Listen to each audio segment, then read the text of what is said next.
You've seen the headlines, the drama, the social media clips, the story of Lauren Matthias, and the copyright strikes against Kresha at DiffiCULT Research, Kay Woodcock's daughter.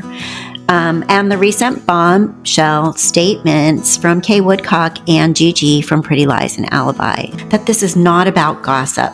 This is about an ethical crisis that threatens to destroy the credibility of every responsible creator. Welcome to Left Undone, Incomplete Investigations. I'm Kathy.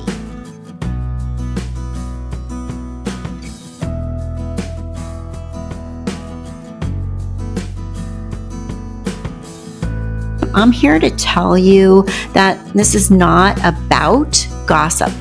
This is about an ethical crisis that threatens to destroy the credibility of every responsible creator.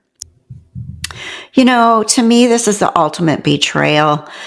This is why families will stop talking to true crime creators on the platforms of podcasts and YouTube.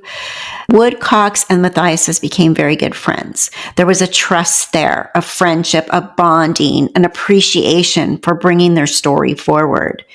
And having someone like Kay Woodcock trust a creator, it gives depth and a human face to the story. But the harm, this is what has happened now. There has been harm. Kay Woodcock stating that she's disappointed in Lauren and feeling duped, basically.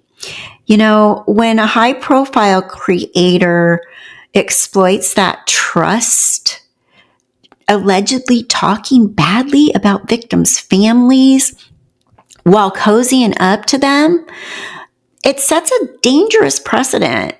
The next family dealing with a tragedy like this will see this story and they will remain silent. The exploitation shuts the door on genuine advocacy. For all of us, when the goal becomes control and not truth, the copyright strike of a family member, Kresha, DiffiCULT Research, when Lauren Matthias copyright strikes a family member, that tells us all that this is not just mean girl drama. A copyright strike basically is an attempt to silence or deplatform someone.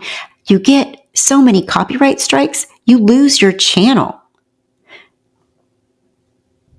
And the gravity of using legal tools, which seems to be for a content feud, it's not okay. You know, Gigi from Pretty Lies and Alibis made a statement on Reddit, and you can see that. But she was accused of shunning Lauren.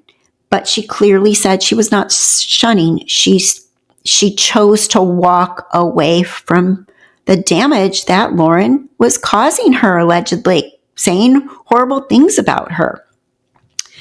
You know, Gigi is also a very professional journalist. And Awan Reese, I bought into that nonsense that she has now come forward and said was a sabotage of her channel by Lauren Matthias. Horrible. I feel awful about this. I bought it.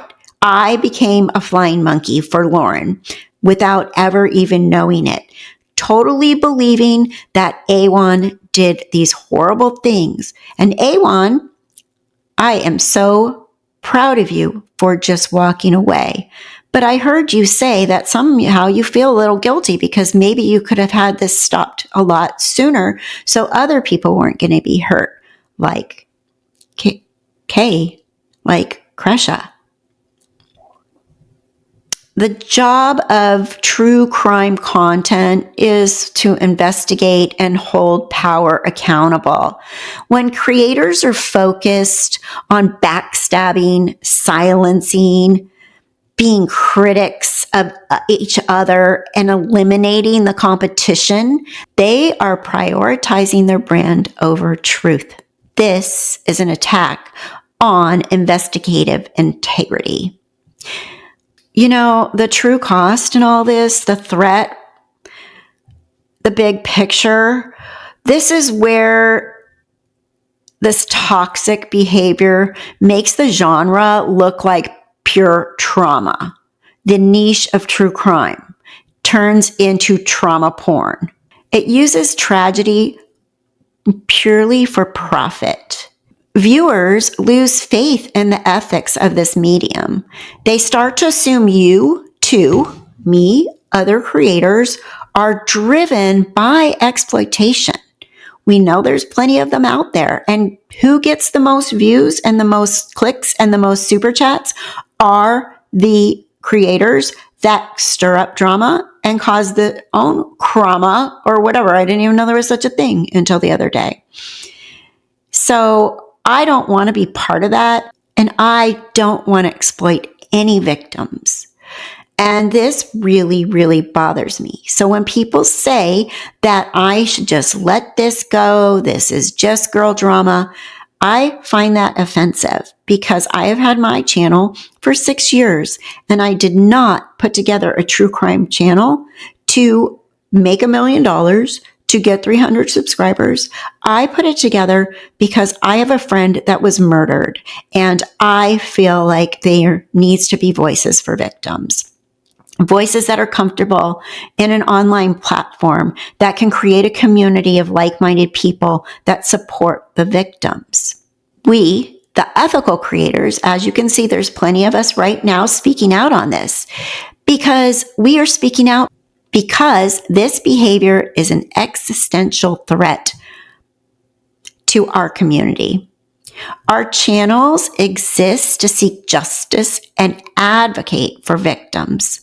We are demanding accountability because we refuse to let the actions of a few define the ethical work of the many. This is why this drama actually matters. It's about ethics, accountability, and the future of true crime. We will not be silent. I will not be silent. Friday, I will have a members only live where we continue to discuss this more and the reasons behind why we continue to talk about this right now. The hurt it has caused and the reasons why this is something that the true crime community needs to stand up against. And Saturday, we'll have our regular community, full community, everybody's welcome, Left Undone, Incomplete Investigations, Saturday live stream. So thank you everyone for watching and for listening, and please stay safe and stay well. I'm Kathy Brooks, and I will see you soon. And I hope that my explanation here today is helpful. Take care. Stay safe. Bye-bye.